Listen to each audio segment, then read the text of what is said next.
Bible in a Year Live, Chronological Project, Week 21, Day 5, New American Standard Bible. I, the preacher, have been king over Israel in Jerusalem, and I set my mind to seek and explore by wisdom about everything that has been done under heaven. It is a sorry task with which God has given the sons of mankind to be troubled.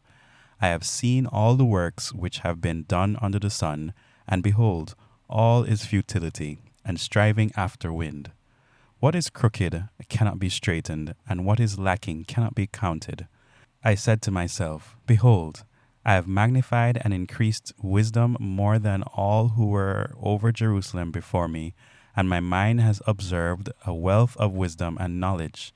And I applied my mind to know wisdom and to know insanity and foolishness. I realized that this also is striving after wind, because in much wisdom there is much grief, and increasing knowledge results in increasing pain. The futility of pleasure and possessions. I said to myself, Come now, I will test you with pleasure. So enjoy yourself, and behold, it too was futility. I said of laughter, It is senseless, and of pleasure, what does this accomplish? I explored with my mind how to refresh my body with wine, while my mind was guiding me wisely, and how to seize foolishness until I could see what good there was for the sons of mankind to do under heaven for the few years of their lives. I enlarged my works. I built houses for myself. I planted vineyards for myself. I made gardens and parks for myself, and I planted in them all kinds of fruit trees. I made ponds of water for myself from which to irrigate a forest of growing trees. I bought male and female slaves, and I had slaves born at home. I also possessed flocks and herds larger than all who preceded me in Jerusalem. I also amassed for myself silver and gold, and the treasure of kings and provinces. I provided for myself male and female singers, and the pleasures of sons of mankind, many concubines. Then I became great and increased more than all who preceded me in Jerusalem. My wisdom also stood by me. All that my eyes desired, I did not refuse them. I did not restrain my heart from any pleasure, for my heart was pleased because of all my labor, and this was my reward for all my labor. So I considered all my activities which my hand had done, and the labor which I had exerted, and behold, all was futile and striving after wind, and there was no benefit under the sun. Wisdom surpasses foolishness. So I turned to consider wisdom, insanity, and foolishness. For what will the man do who will come after the king, except what has already been done? Then I saw that wisdom surpasses foolishness as light surpasses darkness. The wise person's eyes are in his head, but the fool walks in darkness. And yet I know that one and the same fate happens to both of them. Then I said to myself, As is the fate of the fool, it will also happen to me. Why then have I been extremely wise? So I said to myself, This too is futility. For there is no lasting remembrance of the wise along with the fool, since in the coming days everything will soon be forgotten, and how the wise and the fool alike die. So I hated life, for the work which had been done under the sun was unhappy to me, because everything is futility and striving after wind, the futility of labor. So I hated all the fruit of my labor, for which I had labored under the sun, because I must leave it to the man who will come after me, and who knows whether he will be wise or a fool.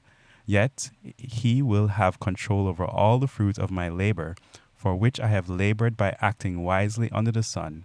This too is futility. Therefore I have completely despaired over all the fruit of my labor, for which I had labored under the sun. When there is a person who has labored with wisdom, knowledge, and skill, and then gives his legacy to one who has not labored for it, this too is futility and a great evil. For what does a person get in all his labor and in his striving with which he labors under the sun? Because all his days his activity is painful and irritating. Even at night his mind does not rest.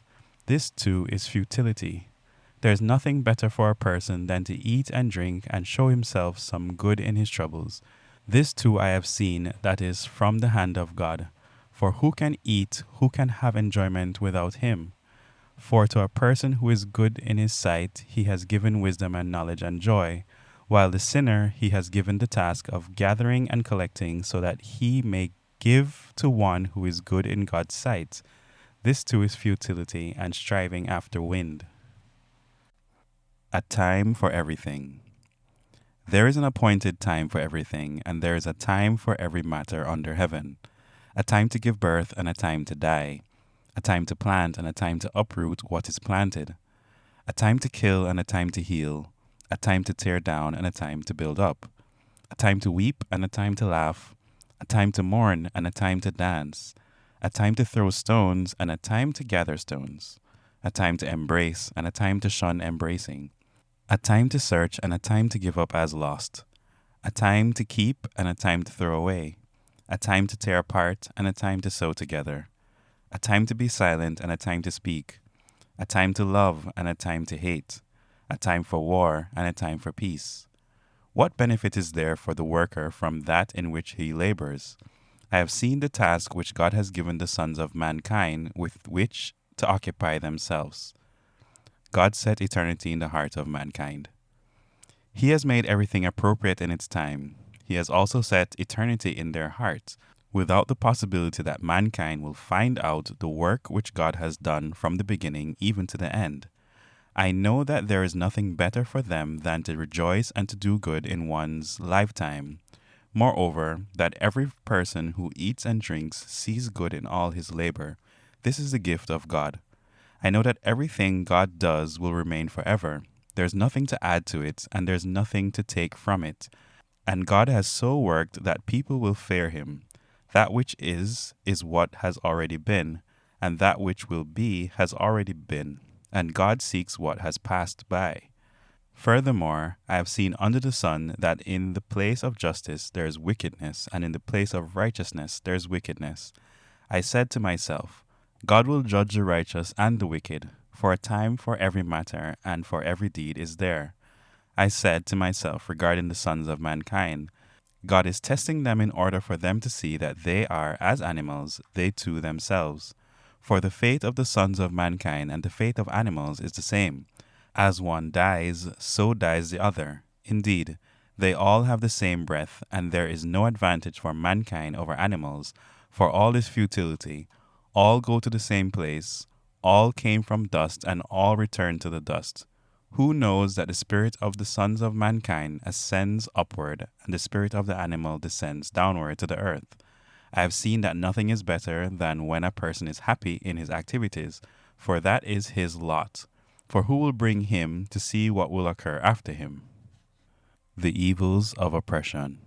Then I looked again at all the acts of oppression which were being done under the sun, and behold, I saw the tears of the oppressed, and that they had no one to comfort them. And power was on the side of their oppressors, but they had no one to comfort them. So I congratulated the dead who are already dead, more than the living who are still living. But better off than both of them is the one who has never existed, who has never seen the evil activity that is done under the sun. I have seen that every labor and every skill which is done is the result of rivalry between a person and his neighbor. This too is futility and striving after wind. The fool folds his hands and consumes his own flesh. One hand full of rest is better than 2 fists full of labor and striving after wind. Then I looked again at futility under the sun. There was a man without a dependent, having neither a son nor a brother, yet there was no end to all his labor. Indeed, his eyes were not satisfied with riches, and he never asked, And for whom do I labor and deprive myself of pleasure? This too is futility, and it is an unhappy task. 2 are better than 1 because they have a good return for their labor. For if either of them falls, the one will lift up his companion. But woe to the one who falls when there is not another to lift him up. Furthermore, if 2 lie down together, they keep warm. But how can one be warm alone? And if one can overpower him who is alone, 2 can resist him.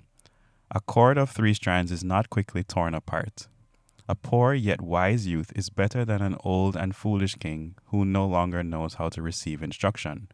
For he has come out of prison to become king, even though he was born poor in his kingdom. I have seen all those living under the sun move to the side of the second youth who replaces him.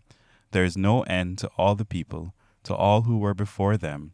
Even the ones who will come later will not be happy with him, for this too is futility and striving after wind. Your attitude toward God. Guard your steps as you go to the house of God, and approach to listen rather than to offer the sacrifice of fools, for they do not know that they are doing evil. Do not be quick with your mouth or impulsive in your thoughts to bring up a matter in the presence of God, for God is in heaven and you are on earth. Therefore, let your words be few. For the dream comes through much effort, and the voice of a fool through many words. When you make a vow to God, do not be late in paying it, for he takes no delight in fools. Pay what you vow. It is better that you not vow than vow and not pay. Do not let your speech cause you to sin, and do not say in the presence of the messenger of God that it was a mistake. Why should God be angry on account of your voice, and destroy the work of your hands? For in many dreams and in many words there is futility. Rather, fear God. If you see oppression of the poor and denial of justice and righteousness in the province, do not be shocked at the sight, for one official watches over another official, and there are higher officials over them. After all, a king who cultivates the field is beneficial to the land. The foolishness of riches. One who loves money will not be satisfied with money, nor one who loves abundance with its income. This too is futility. When good things increase, those who consume them increase. So what is the advantage of their owners except to look at them? The sleep of the laborer is sweet, whether he eats little or much, but the full stomach of the rich person does not allow him to sleep.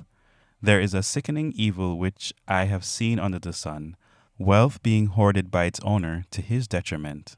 When that wealth was lost through bad business, and he had fathered a son, then there was nothing to support him. As he came naked from his mother's womb, so he will return as he came. He will take nothing from the fruit of his labor that he can carry in his hand. This also is a sickening evil. Exactly as a person is born, so will he die. What then is the advantage for him who labors for the wind?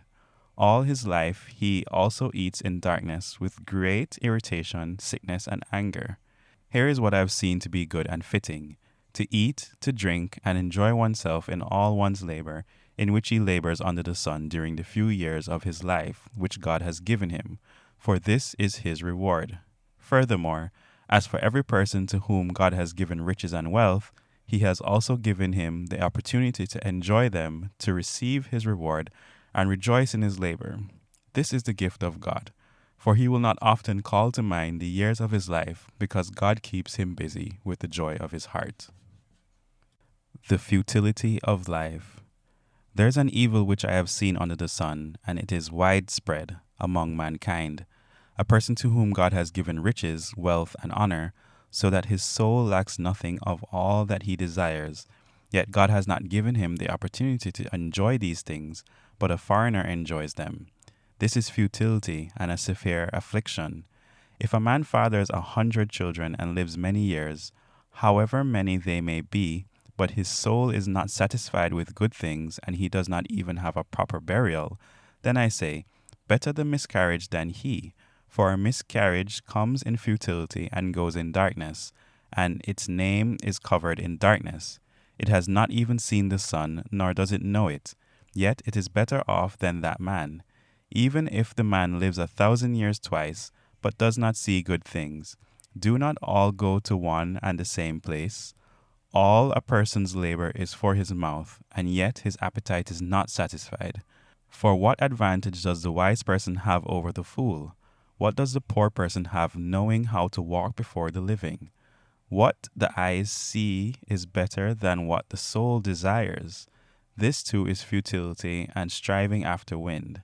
Whatever exists has already been named, and it is known what man is, for he cannot dispute with the one who is mightier than he is. For there are many words which increase futility. What then is the advantage to a person? For who knows what is good for a person during his lifetime, during the few years of his futile life? He will spend them like a shadow, for who can tell a person what will happen after him under the sun.